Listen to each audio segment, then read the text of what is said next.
Saudações, diletos discentes, Unidade Escolar Estado de São Paulo, aqui professor Éder, linguagem, códigos e suas tecnologias, correção do exercício sobre premodernismo.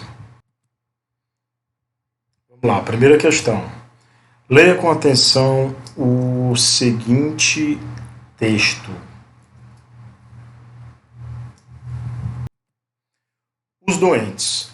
Como uma cascavel que se enroscava, a cidade dos Lázaros dormia. Somente na metrópole vazia minha cabeça autônoma pensava.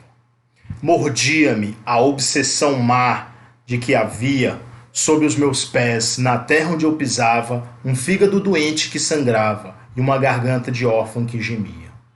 Tentava compreender, com as conceptivas funções de encéfalo, as substâncias vivas que nem Spencer nem Haeckel compreenderam. E vi em mim, coberto de desgraças, o resultado de bilhões de raças que há muitos anos desapareceram. Augusto dos Anjos. Então, pessoal, vamos falar um pouco aqui sobre Augusto dos Anjos. Augusto Carvalho Rodrigues dos Anjos, o nome completo dele, ele nasceu e viveu até os 24 anos na Paraíba, aqui, nordestino, retado, numa localidade chamada Engenho Pau d'Arco, que a família foi obrigada a vender devido à crise que atingiu a lavoura açucareira naquela época, né, nos primeiros anos da República. Embora ele fosse formado em Direito, ele trabalhou a vida inteira como professor de literatura, né, divulgando as obras dele, poemas esparsos em jornais, até a publicação da sua única obra, chamada Eu, em 1912. Então, a poesia brasileira, a época do Augusto dos Anjos, ela estava dominada por um simbolismo e por um parnasianismo, que eram as duas estéticas que a gente viu no segundo ano. Então, os simbolistas e os parnasianos, eles é quem dominavam a cena, digamos assim, da literatura brasileira à época, das quais o poeta sofreu grande influência. Então, o Augusto dos Anjos ele herdou algumas características formais, mas não de conteúdo. Então, atentem muito para esse fator. Essa é uma característica peculiar do Augusto dos Anjos. Ele é um poeta com características simbolistas parnasianas na forma, mas não no conteúdo. A erudição dele é utilizada apenas para repetir o modelo formal clássico, né? Que o soneto é uma forma clássica, uma forma poética clássica. O poeta, desse ponto de vista, ele rompe com o parnasianismo, uma vez que ele preocupa-se em utilizar de forma clássica, mas subvertendo o conteúdo, né? Ele acaba por subverter o conteúdo, né? Ele mostra com isso que ele se vale da forma poética clássica para atropelá-la, né? As suas principais características formais e estéticas.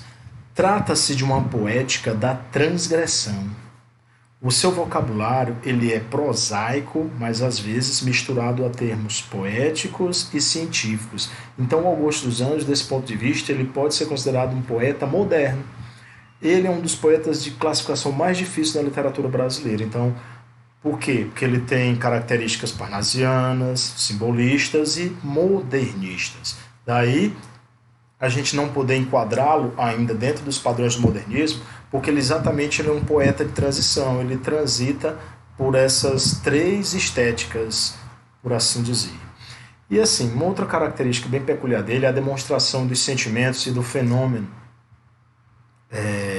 através dos signos abstratos. Então ele não busca demonstrar sentimentos através de signos, mas de objetos e ações cotidianas. Né? Ele utiliza o cotidiano, ele utiliza as situações mais inóspitas, né? Por assim dizer, ele utiliza as situações mais degradantes para refletir e demonstrar seus sentimentos através da criação dessas imagens, dessas situações. Portanto, a adjetivação dele está ligada a situações inusitadas que querem transmitir uma situação de alta perplexidade. Analisando o texto agora, vamos lá para a análise do texto. Então, primeiro, fazendo a escansão, que é a contagem das sílabas poéticas do texto, nós vamos ter os versos com 10 sílabas poéticas. A forma eu já disse, o que ele tem de parnasiano, Augusto dos Anjos? A forma é soneto, 14 versos divididos em 2 quartetos e 2 tercetos, 2 estrofes de 4 versos, 2 estrofes de 3 versos, totalizando 14 versos. Qual é a contagem das sílabas poéticas? Cada verso tem 10 sílabas poéticas. A contagem é a escansão feita e as rimas são interpoladas. Observe, A rima com A, enroscava, rima com pensava, dormia, rima com vazia, havia, rima com gemia, pisava, rima com sangrava. Então essas são as rimas interpoladas. Primeira estrofe do poema. Como uma cascavel que se enroscava, a cidade dos Lázaros dormia. Somente na metrópole vazia, minha cabeça autônoma pensava. Observe que, nessa primeira estrofe, ele faz uma inversão sintática na construção da metáfora. A ordem direta, sujeito, verbo e complemento seria somente a cidade dos Lázaros dormia como uma cascavel. Cidade dormia versus cobra enroscada. Então observe a imagem que o Augusto dos Anjos ele vai criando. Isso é igual que a circunstância, a passividade do pensamento, com a forma como essa cidade descansava, semelhante a uma serpente que se enroscava, que se enrolava. Observe nos 2 outros versos. Somente na metrópole vazia, minha cabeça autônoma pensava. Apenas o eu lírico estava desperto e refletia, enquanto os outros dormiam. Então, esse eu lírico, ele mostra uma certa independência, né? Ele mostra uma certa independência, por quê? Porque dentre todas as pessoas que estavam nessa metrópole vazia, por conta agora do sono, porque era noite, daí o ambiente obscuro do poema, apenas ele estava desperto. Então, observem que apenas o eu lírico do texto estava desperto, enquanto a cidade dos Lázaros, dos doentes, dormia.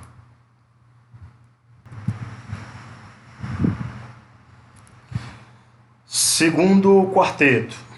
Mordia-me a obsessão má de que havia, sob os meus pés, na terra onde eu pisava, um fígado doente que sangrava e uma garganta de órfão que gemia. Observe que, nesse primeiro verso da segunda estrofe, há um substantivo sinestésico. O que é um substantivo sinestésico? É um substantivo que, além de nomear um ser, ele tenta transmitir sensação. Então, observe, a obsessão é um desejo incontido, que morde. Morder é uma sensação antes tátil, né? Sob os meus pés, na terra onde eu pisava, então o eu lírico ele andava sobre cadáveres, como se a terra fosse um enorme cemitério, né? Um fígado doente que sangrava e uma garganta de órfão que gemia. Então essas imagens elas vão representar metonimicamente a humanidade, né? A humanidade em vias de extinção. Por quê? Porque, observe, a visão nocturna desse poeta, né? A visão pessimista, o ambiente, né, de escuridão, através das imagens que ele tenta construir, né? Então, é o poeta da construção grandiloquente da imagem, mas uma imagem pérfida, uma imagem de desagregação. Primeiro terceiro, tentava compreender com as conceptivas funções do encéfalo as substâncias vivas que nem Spencer nem Haeckel compreenderam. Aí ele vai fazer a intertextualidade com esses 2 corifeus aí das ciências naturais. O primeiro é Ernest Haeckel, biólogo naturalista, o segundo é Herbert Spencer, filósofo, biólogo e antropólogo inglês. Então, observe que ele tenta compreender, né, com as conceptivas funções, com o pensamento, com a mente, as substâncias vivas que nem Herbert, nem Spencer, nem Haeckel compreenderam. Observe, com a obra de Herbert Spencer, ele teria aprendido a incapacidade de se conhecer a essência das coisas e compreendido a evolução da natureza e da humanidade. De Ernest Haeckel, teria absorvido o conceito de monera como o princípio da vida, onde a vida surgiu, e de que a morte e a vida são um puro fato químico, nada mais, nada menos do que a concepção de duas moléculas para daí se alastrarem, se criar um grande organismo e depois a desagregação dessas moléculas, terminando da mesma forma que começou, com o processo inverso. Do filósofo Arthur Schopenhauer, o poeta teria se inspirado a perceber que o aniquilamento da vontade própria seria a única saída para o ser humano.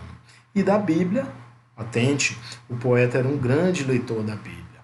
Ele devota a Bíblia, né, que para ele tinha um valor, uma essência espiritualista, e ele usava essa essência espiritualística da Bíblia para contrapor os ideais iluministas materialistas, que no tempo, na época dele, endeusava-se, né, esses ideais de que a ciência explica tudo, quem eu sou, de onde vim, para onde vou, a ciência que detém as respostas corretas a essa pergunta. Então o poeta questionava isso à luz de quê? Da essência espiritualística da Bíblia, né? Então Augusto dos Anjos é um poeta, cara, por demais, eruditíssimo, né?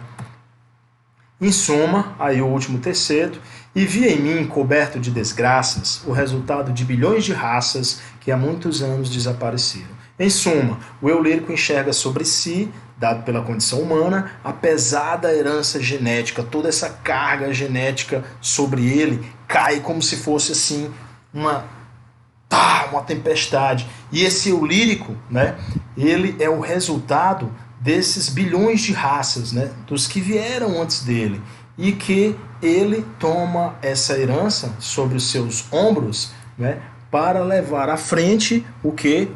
Uma nova raça, um novo homem, mas depois da morte, depois do desaparecimento. Então observe que o poeta ele tem essa concepção simbolista de transcender a vida. Está presente, né, nos poemas de Augusto Rodrigues dos Anjos, ok? Vamos lá para as questões. Sexta questão. Assinale a alternativa incorreta. É possível observar na construção desse texto uma tal concentração no conteúdo que faz com que a forma fique bastante negligenciada. Opa! Forma negligenciada? Depois de tudo que dissemos sobre soneto, sobre versos decassílabos, sobre rimas interpoladas. Absurd little! Então, a gente já vê que é incorreta de cara, velho. Observa-se uma tendência bastante forte para a exploração de temas mórbidos e patológicos, como nos demais poemas de Augusto dos Anjos. É verdade, temas mórbidos, temas patológicos. Letra C. Apresenta o poema um pendor para a representação de um cientificismo, que, mesmo que o impulso lírico seja uma constante presença. É verdade, ele usa termos, por vezes, cientificismo, ou faz uma intertextualidade, um diálogo com as substâncias que Haeckel e Spencer não conseguiram explicar por que a vida existe. Letra D. Faz-se notar um pessimismo que, na sua exacerbação, acaba caminhando para um quase total aniquilamento. Quase acaba não, acaba em aniquilamento. Só que depois desse aniquilamento, dessa desagregação, desse caos, há de se soerguer um homem novo, uma raça nova. Letra E. Justificando a obra que pertence, há no poema um individualismo bem nítido. Data venha, a obra do poeta, o nome da obra do poeta é Eu. Ele conta-se as boas línguas que o primeiro exemplar dele, ele matou um urubu, tirou o sangue e escreveu na capa esse eu bem grande. Eu, com o sangue do urubu. Sangue do urubu, vermelho, a capa era branca, né? E aí ficou manchado, contra as boas línguas, né? Então, resposta correta, letra A. Sétima questão. Tentava compreender as conceptivas funções do encéfalo. Nesses versos, percebe-se, letra A, há um desejo amoroso subjacente. B, a visão de mundo é parnasiana. C, o uso das emoções para entender a realidade. D, uma concepção de vida livre da pandemia. Ou letra E, um torneio de palavras para expressar uma ideia. Observe, tentava compreender com as conceptivas funções do encéfalo. Com as conceptivas funções do encéfalo, é um torneio de palavras para expressar uma ideia. Esse artifício tem um nome, que é o pensamento. Então, o que o poeta fez? Ele usou nada mais, nada menos do que uma perífrase. O que é uma perífrase? Perífrase é uma figura de linguagem que ela exprime, através de um torneio de palavras, aquilo que pode ser expresso com um número menor de palavras. Então, ao invés de dizer o pensamento, o poeta disse o que? Ele falou conceptivas funções do encéfalo. Uma das conceptivas funções do encéfalo é o pensamento. Então isso se chama perífrase, antonomásia ou circunlóquio, do grego, quer dizer, falar em círculos. É o chamado arrudear, arrudeou, né? Isso é um recurso estilístico de linguagem. Exemplo outro, o rei do reggae espalhou uma mensagem de amor e paz enquanto esteve nesse mundo. Também é uma perífrase, uma antonomásia ou um circunlóquio. Você pode encontrar em diferentes autores essa figura com o mesmo nome, mas o conceito é o mesmo. Então o rei do reggae é Bob Marley. Oitava questão. Como uma cascavel que se enroscava, a cidade dos Lázaros dormia. Nesses versos percebe-se um recurso de linguagem chamado de Cidade dos Lázaros, está lá a cidadezinha dos Lázaros, ó. Cidade dos Lázaros, está lá, essa moça aí bonita, a cidade toda dormia e a cascavel que se enroscava. Observe que eu tenho dois seres de natureza diferente. O que é que esses dois seres têm em comum? A resposta a essa pergunta é a resposta do nome da figura de linguagem. Por quê? Se eu descobrir que esses dois seres em comum, que são seres de natureza diferente, eu tenho uma interseção entre dois conjuntos, dois seres diferentes. Essa interseção vai se chamar de metáfora. A saber, qual é essa interseção? Olá, resposta provável, dormem lentamente. Tal qual como a serpente que se enrola lentamente para dormir, a cidade fazia o mesmo processo. Então, essa é uma imagem construída pelo poeta Augusto dos Anjos. Resposta correta, letra A, metáfora. Nona questão. O eu lírico mostra-se consciente da herança genética que carrega sobre si de forma negativa. Essa confirmação encontra-se nos versos 12 e 13. E vi em mim, coberto de desgraças, o resultado de bilhões de raças. Né? E aí está, versos 12 e 13. Obrigado pela atenção e até a próxima.